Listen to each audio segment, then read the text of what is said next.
Ya, Assalamualaikum dan selamat petang. Ini ada sikit tip yang saya selalu guna. Ni kau tengok baygon.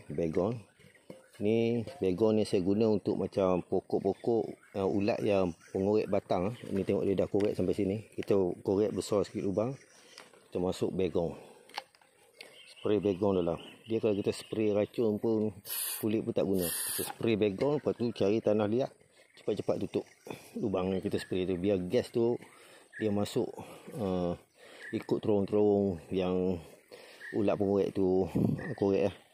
Kalau kita biarkan dia sampai ke pakar pokok kita boleh mati. Ni kesan nampak ni dia dah korek ni serbuk-serbuk .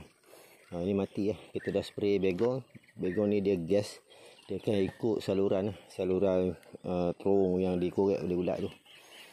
Dia musim hujan dia cukup cepat menyerang ulat pengorek. Ini sedikit tip yang boleh kita kongsi untuk ulat pengorek, untuk pokok-pokok apa pun boleh.